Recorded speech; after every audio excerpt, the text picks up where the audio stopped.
stand in our way, and our golden age has just begun. This is Human Events with Jack Posobiec. Now it's time for everyone to understand what America First truly means. Welcome to the Second American Revolution. All right, Jack Posobiec, we're back here, Human Events Daily, and today is December 10th.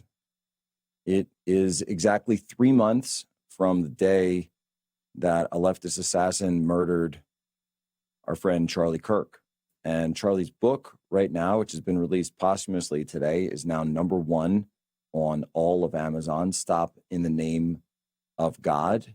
And it's incredible that it's out there and it's doing so well. But today is 3 months to the day. Now, here on this program, for those who remember, that at 2:32 p.m. Eastern, we were live when all of this happened. And when I got the news initially of the incident, before we knew exactly what was going on. And during that live interview, when we got the news that Charlie had been shot and reached out to people, the team that was on the ground to find out exactly what was going on, we were actually on the interview with Senator Ron Johnson. So it's only fitting that here on this 3-month anniversary, Senator Johnson rejoins us on the program. Senator, how are you? I'm doing well, Jack. And listen, I'll never forget that moment. A very sad moment. I think I was waiting prior to the show and basically said, Jack, you don't have to do this. I knew how well you knew Charlie, what a good friend he was, how this was going to impact you, and it was just very unnerving. So it was a different interview, and I say I'll never forget where I was when I heard the news. I heard it on your feed. Yeah, and it was one of those ones, and I'll say as well too that whenever we have an event going on campus, it's not the first time that we got a report of an incident. Sometimes you get bomb threats, sometimes you get report of a shooting, and most of the time it actually turns out that it's not true.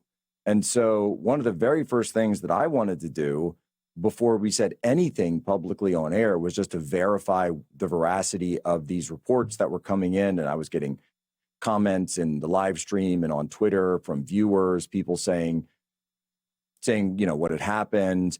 And of course, then the video comes. And so we're still trying to really just verify everything before, we put it out, because I was, certainly hoping that, that had been one of those that, it's just, this was a false alarm, or some idiot had, called in a threat, something like that. And for once, obviously, as we know, and found out, pretty short order thereafter, that it was not. And I realized that we hadn't had you on back since that took place to really just talk about what it meant, what Charlie meant, and how important it is that we continue his work and his mission. I think your first instinct actually was to pray and to ask your audience to pray. Yeah. I know after you signed off with me, you said the Lord's Prayer. And I think that's really, the legacy of Charlie Kirk. I had a town hall shortly after and had a pastor from Wisconsin basically chide me for calling Charlie Kirk a martyr. I mean, how can you deny that Charlie Kirk was a martyr? I mean, he set the example in terms of how you engage in civil discourse. And he obviously was promoting freedom and the values that made this country great. But he was an evangelist for Christ. I mean, he died telling people that they need to embrace Jesus, that they need to embrace the ideas of loving your neighbor, loving your enemy. He died a martyr, and he's had the impact of a martyr as well. When you see the growth in the Turning Point organizations around this country, high schools, colleges, some of the resistance in some of these institutions to these things. But this is a movement that is growing after his death. That's the very definition of a martyr. Somebody whose impact on society even grows once they're no longer here on earth. So no, he was definitely a martyr. A tragic day. I know, because you were such a good friend.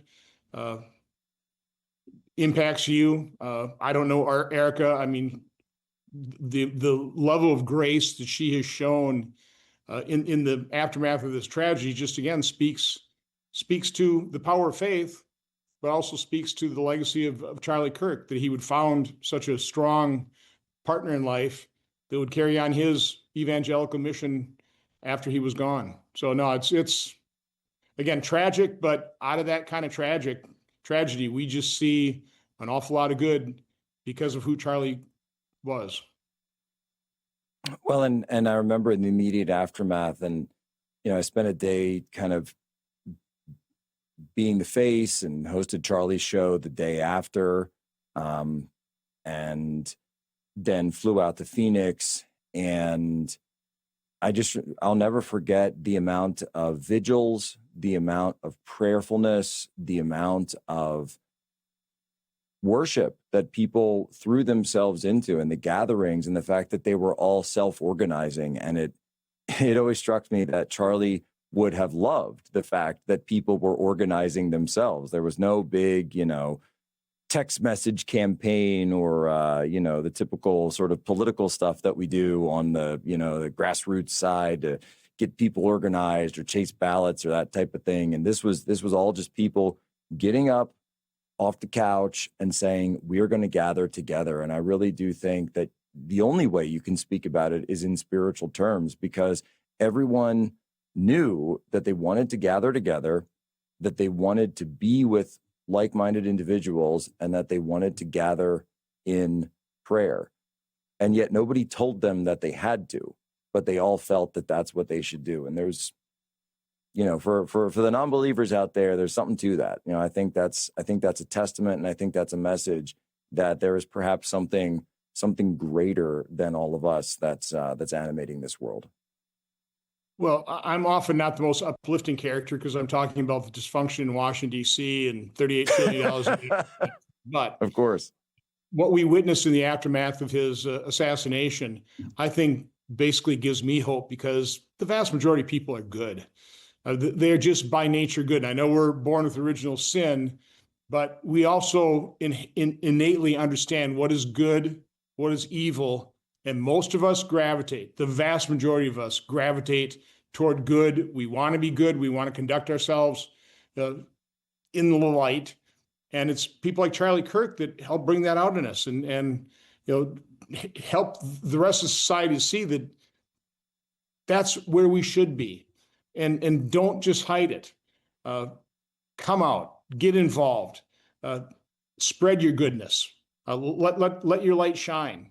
Again, that's Charlie Kirk was an extraordinary individual in history, not just in our time. What he accomplished in his short life, the movement he created that is carrying on beyond him. This is something extraordinary. Very few figures in history have done what he has done, attracted the kind of following he had as great an impact as he's had.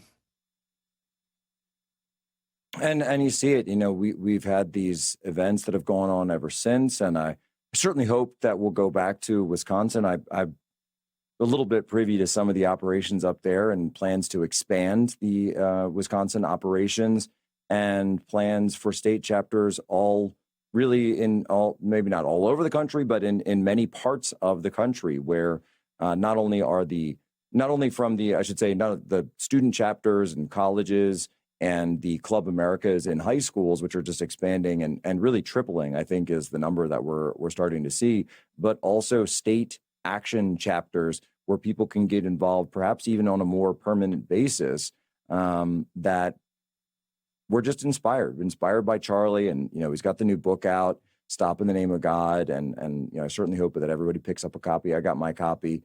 And it's one of the last messages that I think that he left us. Is for as busy as he was, and anyone who knew Charlie knew that this was a guy in a hurry. And he was always running from one thing to another, traveling more than I think President Trump even in 2024. The only person that I think you could make that claim. And yet he would still take every Saturday off. He would take every single Saturday off and say, I'm off my phone. I'm kicking it up. I'm going to spend time with family. I'm going to spend time with grace. And I think there's an importance to that, an importance to unplugging. That's he certainly taught me that lesson. I'll put it that way. Well, family comes first. Take it from a guy who's now 70 years old. You have young children, cherish them. You will not believe how fast time flies. I mean, we've got grandkids now, which are a true blessing, all the joy, a lot less responsibility. I see really how difficult it is being a parent. It's not easy raising even the best of children. It's a hard thing to do, which is why we need to value parents who devote time to their children. But again, for all of your listeners, trust me, the time just flies by. Raising kids is a pain. There is not an easy task. It's a challenge, but it's a worthy challenge. And I'm just telling you, cherish it. Cherish every minute. Don't let any of that go unnoticed. Well, I couldn't agree more, Senator. I wanted to just say thank you for sharing that moment with me, and that's something that it's one of those things. It's where were you? I was like, well, I was talking to Senator Johnson, and that's how it is. And I just appreciate that everything that that you and the team have done ever since to uphold Charlie's legacy, and we're going to do everything we can to do so as well. Let me know how I can help out. God bless you. Have a very Merry Absolutely. Christmas. We'll get you plugged in, and of course, Merry Christmas to you and the entire family. Jack Posobiec, Human Events Daily, Real America's Voice.